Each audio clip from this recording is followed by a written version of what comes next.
গোখরো সাপের বাচ্চা উদ্ধার হয়েছে। কালকে 28টি এবং নিচের থেকে আরো 2টি, টোটাল 30টি সাপ গতকালকে 2 দফায় আমরা রেস্কিউ করি, বিকালবেলা এবং রাত্রি। পাম্পের মোটর রুমে খোলস দেখে কিছুটা সন্দেহ হয়েছিল। সন্দেহ বাস্তবে পরিণত হয় দুটি বাচ্চাকে দেখার পরই।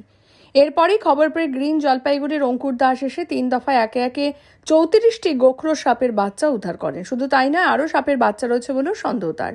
এই ঘটনা জলপাইগুড়ি শহরের মার্চেন্ট রোডে মারোয়ারি বালিকা বিদ্যালয়ের। বিদ্যালয় কর্তৃপক্ষের বক্তব্য, ছাত্রীদের নিরাপত্তার কথা চিন্তা করে পঠন পাঠন বন্ধ রাখা হয়েছে।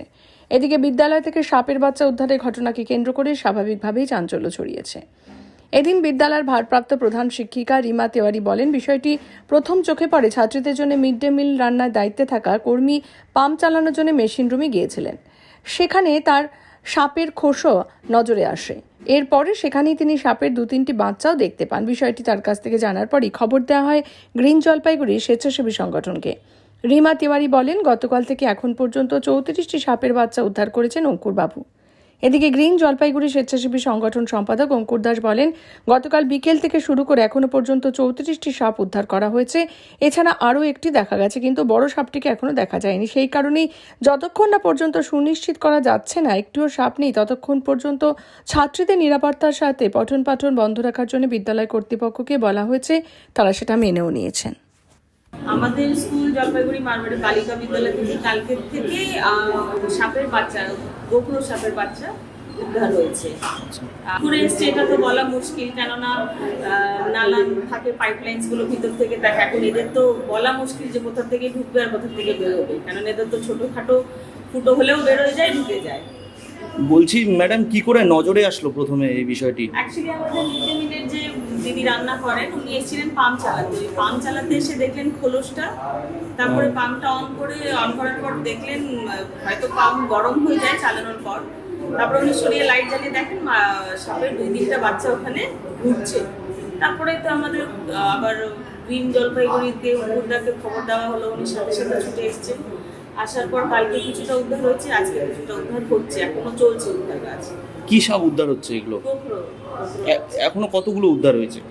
কালকে প্রায় 30টা ছিল, আজকে 6-7টার মধ্যে প্রায় এখন পর্যন্ত টোটাল 35টা উদ্ধার হয়েছে। আচ্ছা, সব কি বাচ্চা?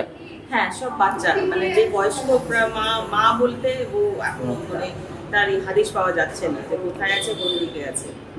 আপনারা কি চিন্তিত বা আতঙ্কিত এরকম একটা ঘটনায়? আতঙ্কিত ঠিক বলতে পারছি না, কিন্তু চিন্তিত অবশ্যই, কেননা একটা স্কুল, বাচ্চারা আসে, আর বাচ্চাদের সেফটি, তাদের প্রোটেকশনটা সবচেয়ে ইম্পর্টেন্ট জিনিস। যার জন্য আমরা আজকে ক্লাস অফ করে রাখছি বাচ্চাদের। স্কুল তো বন্ধ করা যাবে না, প্রত্যেক টিচাররাই এসছে।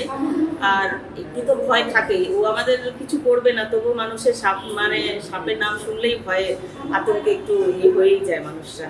জলপাইগুড়ি মারোয়ারি বালিকা বিদ্যালয় থেকে গতকালকে আমাদের কাছে ফোন করে প্রায় 3টার সময়, যেখানে কিছু সাপের বাচ্চা দেখা গেছে। তো আমরা তখন আসি এবং হাফতলায় মোটরের রুম থেকে কালকে 28টি এবং নিচের থেকে আরও 2টি, টোটাল 30টি সাপ গতকালকে 2 দফায় আমরা রেস্কিউ করি, বিকালবেলা এবং রাত্রি।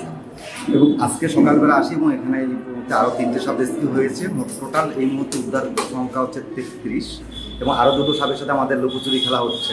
মানে ওরা পালিয়ে যাচ্ছে, ঢুকে যাচ্ছে, যে এমন জায়গায় ঢুকে যাচ্ছে যেখান থেকে ওদের রেস্কিউ করা সম্ভব হচ্ছে না।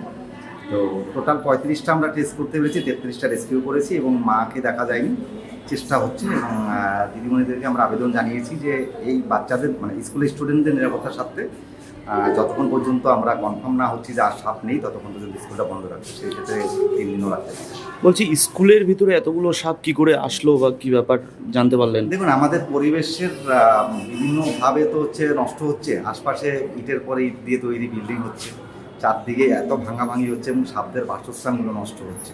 এবং আশ্চর্যজনক বিষয় যে হাফতলায় মোটরের রুমে গিয়ে ওরা আশ্রয় নিয়েছে, যেখানে ওরা বেশিরভাগই গোখরো সাপ নিচে মানে গ্রাউন্ড ফ্লোরে বা গর্তে ডিম পারে, বা মানে একতলায় কথা থাকে ওরা।